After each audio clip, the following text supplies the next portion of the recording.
Hello chess friends and welcome to the Chess channel and welcome back to our best chess games of all time series. So in this series we're following the best of the best chess games that have been ever played in chess history, and today I wanted to show a really brilliant game that was played in the 2016 European Individual Chess Championship between Daniil Dubov and Ante Brkić.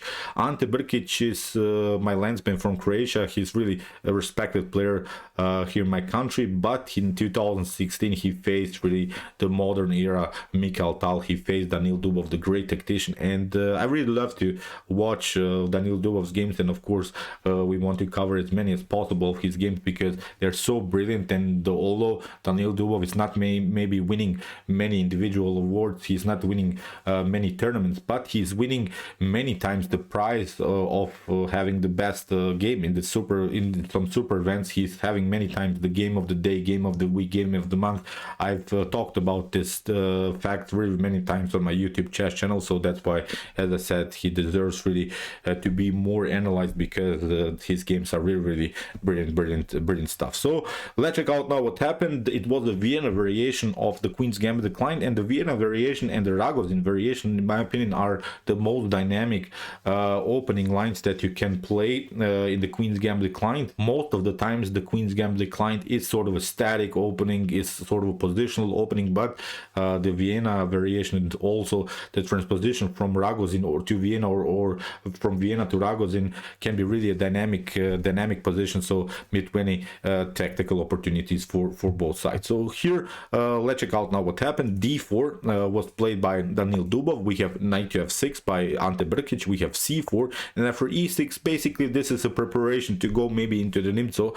After knight to c3 then the Nimzo Indian would be probably played, but most of the times grandmasters and also myself, when I play these types of structures, I also play many times this move knight to f3, which is now the anti-Nimzo Indian system. If bishop to b4 happens, still we can cover with the bishop or with the knight here, knight from b to d2. So here the continuation, we have now d5, which transposed now into the Queen's Gambit declined, and now there are basically, in my opinion, two good choices. You can play maybe the move bishop to g5, or you can play the move knight to c3. In my opinion, e3 maybe to develop faster is slightly too passive because we want to actually get out with this bishop maybe to f4, maybe to g5, and then we still have some kind of activity with the bishop. Nothing went wrong if you play, for instance, the move e3, but in my opinion this game is equal for both sides. So that's why here you have to make a choice. So if you play knight to c3, I myself like more the move knight to c3 instead of bishop to g5,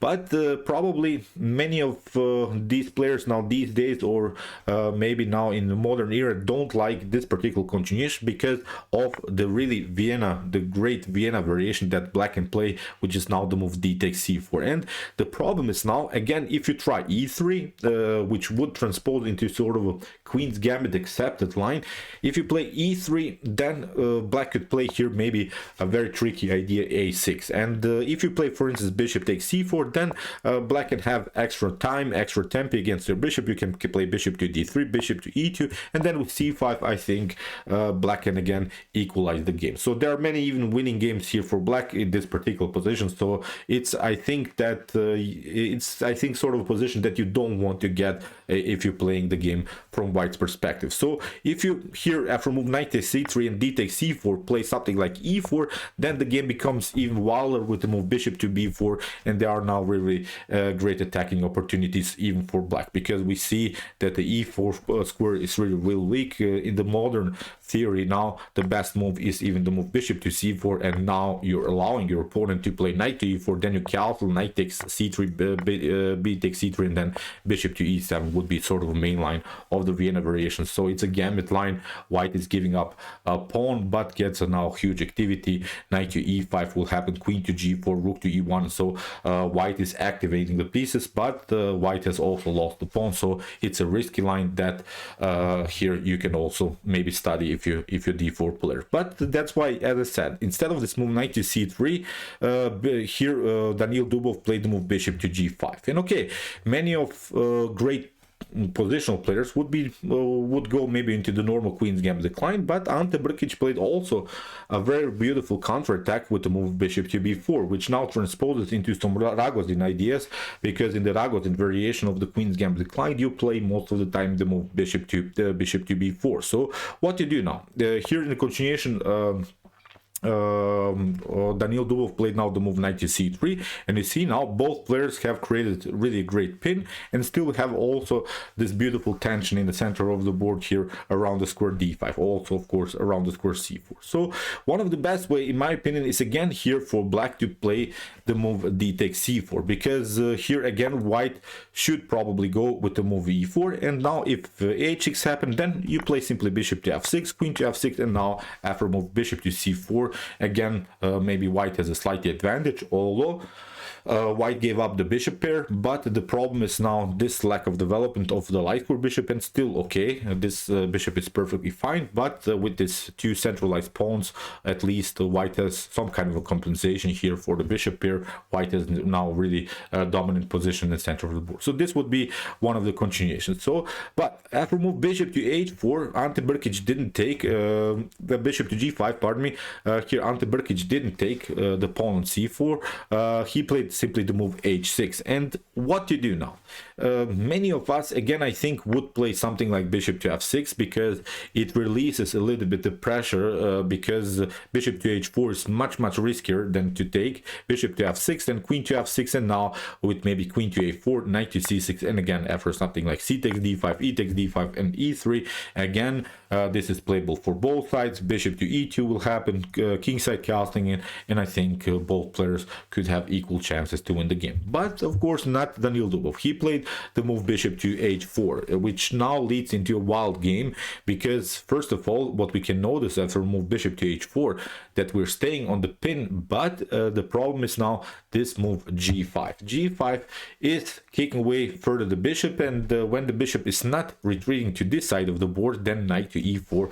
creates further pressure here against this pin knight on c3. So that's exactly what here Ante Brkić did. He played now the move g5, we have bishop to g3, and now knight to e4. Now there is even the threat here to play h4 h5, so you have to be careful. You have to create some breathing spaces for the bishop, because here after queen to c2 the knight gets already challenged, and here Ante Brkić plays now the move h5 immediately. And I think if you're d4 player, you have faced this position many times, at least I have, and when I started to play d4 and when I started to analyze some games, I was many times scared about this move, because what you do here, you know, if you play h3 h4, then you're weakening a little bit your pawn structure on the king side, then knight to g3 will happen, and then you have a double pawn on the g file which can be attacked. But that's exactly what you should allow.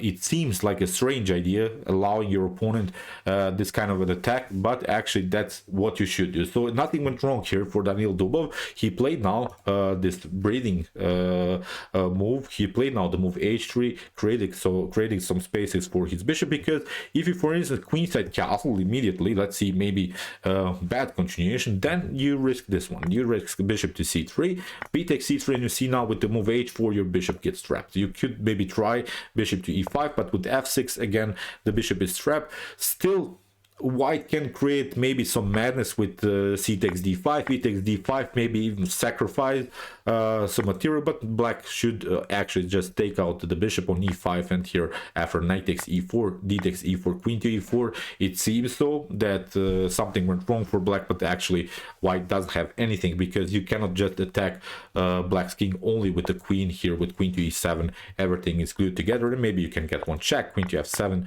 the queens are off the board, and okay, you can maybe even take out this pawn, but still this is much better position for black with the extra piece. So here you see after move h3 really wild position already. We have bishop to c3 by Ante Brkić immediately, because here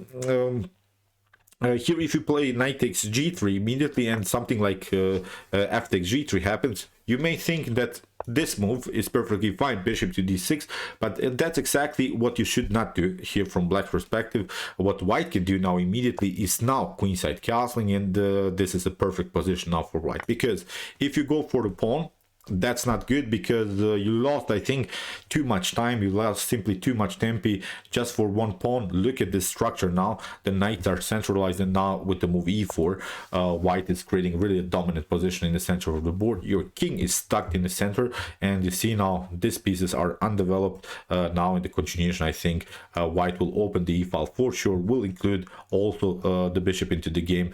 A knight to e5 is an opportunity. Even h4 here is an opportunity, so I think white can create immediately madness with the move e4, and from this point on, black is in huge positional problems. So you see, taking out the bishop is not immediately a great idea, so that's why Ante Brkić at least created a double pawn structure here on the c file. Played now bishop to c3, b takes c3, and now knight takes g3. After f takes g3, he tried now knight to c6, and this move knight to c6 is actually showing that Ante Brkić is maybe preparing queenside castling with the move bishop to d7, queen to e7, and now queenside castling. But again, I wanted to really pay good attention here, because here the position is already wild. Castling kingside would be suicide here for black, because you have already advanced your pawns too much, so you have exposed your king if you castle kingside too much. So white could have, I think, an easy game. White could attack the position again. e4 is now a beautiful opportunity to just open the center, and bishop to d7, and as we said, queen to e7 and queenside castling is also a risky idea because of the open b file. That's now the huge problem, and that's exactly what Ante Brkić will try. He'll try to castle queenside, but whenever you castle queenside, you want this file to be closed in front of your king. So if the b file would have been closed somehow, if maybe there would be a pawn on the b file, then queenside castling would be a possibility. But with the open b file, it's already just like a suicide mission here for black. So in the continuation here, Daniil Dubov opens the center immediately, although he has his king in the center also, but he has a dominant position in the center. We can agree, I think, with this 4 pawns against this 1 pawn in the center. So e4 is a beautiful possibility. So we have d takes e4, queen to e4 by Daniil Dubov. If you play, of course, something like d takes c4, then the bishop comes out with a tempo, and you have undoubled your opponent's double pawn structure. You played maybe just to create the double pawn structure. Now you're undoubling the pawn. It's not a pragmatic idea for black. So that's why here Ante Brkić took the e pawn, and here white is staying still with this double pawn structure on the c file. So here we have queen to d6 by Ante Brkić. He comes out with the queen with the tempo. Now here Daniil Dubov plays a beautiful move, king to f2, which is actually a really good move. You should actually protect the pawn like this, because there is again no support here by black. Black cannot just attack the king only with the queen. You have to open some files. g4 is not possible. Immediately h takes g4, h takes g4, rook to h8. So if you try something like, I don't know, here to play h4, then we can play g4, and okay, you can have maybe your fun with one check, but now with king to g1, the king is perfectly fine. So the king is not endangered here, and I think in the next couple of moves we can maybe simplify the game, trade off the queens, and continue the game, I think, with beautiful centralized positions, especially because of these 3 beautiful pawns in the center of the board. So here in the continuation, after move king to f2, Ante Brkić is still preparing his idea to castle queenside. We have now c5, kicking away the queen finally. Now the queen is out of game. The queen has prepared here a beautiful attack, but now with the move c5, queen to e7, this is now not a good position anymore for black. Black should have probably played the move h4. At least this move h4 is creating some kind of a dynamic position, but now with the move queen to e7, everything is simply too passive here. So here rook to b1. So Ante Brkić gets challenged here around the square b7, and he castled queenside, which is now not a good continuation. This idea to castle queenside, as I said, is really risky because of the open b file, and now here Daniil Dubov attacks the position immediately, because if you take, of course, knight takes e5, queen to b7 is already a checkmate. So that's why after move knight to e5, we have f5, kicking away the queen, queen to f3, and here g4 by Ante Brkić. What Ante Brkić tried to do is that he wanted really to kick away the queen because of this very annoying b7 square, but after move g4 now a brilliant moment happened, because here Daniil Dubov didn't retreat with the queen. He played now a beautiful move, bishop to a6, and the game is really wild. You see all of the attack is now around the square b7. In the continuation of the game, Ante Brkić took g takes f3, so Daniil Dubov sacrificed the queen. But let's see now different continuations. If you try bishop to b takes a6, then knight to c6 is going to happen. It comes also again with the direct threat to play rook to b8.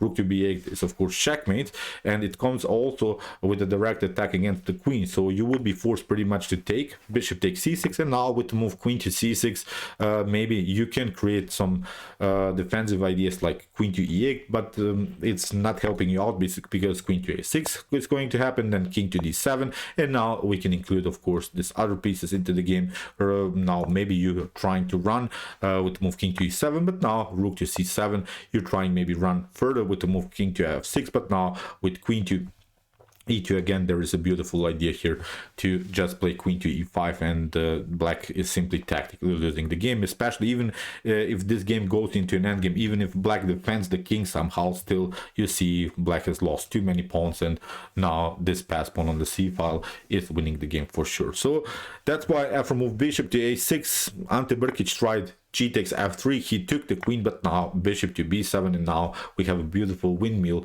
tactic. King to b8, bishop to c6 of course comes with the direct check, so you have to again play king to c8 and hope that white misses the best move and hope for a draw. But okay, here Daniil Dubov plays again bishop to b7, we have king to b8, now bishop to f3, again a new check, again a windmill tactic of course, bishop to b7, and after king to b8, bishop to c6 again, king to c8, and now Daniil Dubov played the move rook to b2, and in this position Ante Brkić resigned. But actually there is even a better move. This is perfectly fine, it's still winning, but actually there is even a slightly faster idea. Instead of this move rook to b2, you can play here bishop to f3, and then you can play bishop to e2. Bishop to e2 is again threatening bishop to a6, and you have to first bring your bishop into the game. You have to sacrifice the bishop just in order to create some breathing spaces for the king. But now after move bishop to b5, you have to again create some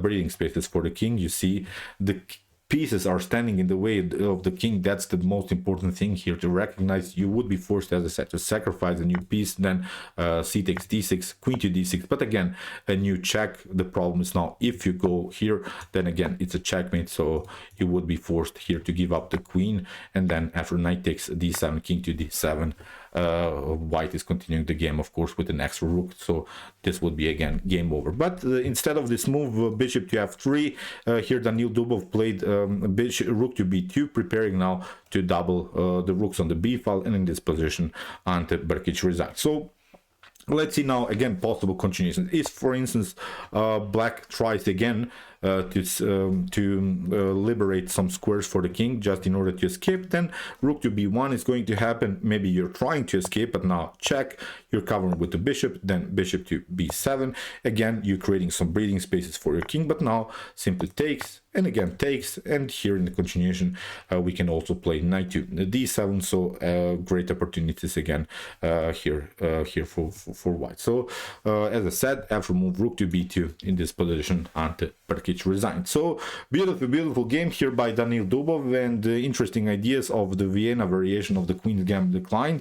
In the future on my YouTube chess channel we're covering the Vienna variation for sure, because if you don't know, I have started this Queen's Gambit decline series. We have analyzed many variations like the Qxe4 variation. We have seen also the Tarrasch variation, semi-Tarrasch variation. So in the continuation of our series we're analyzing the Vienna variation for sure, because it's the most dynamic I think of all Queen's Gambit decline games, and I think it's really something worth the study for both sides. So okay, I hope that you enjoyed the game. I really enjoyed it a lot. If you want to see more brilliant games like this, check out my best chess games of all time series with some great games from the past. And if you want to study more about d4, check out my Queen's Gambit decline series from the beginning with some beautiful variations that we have analyzed so far. Here's also the link of our beautiful series, and if you like this content, don't forget to subscribe to my channel.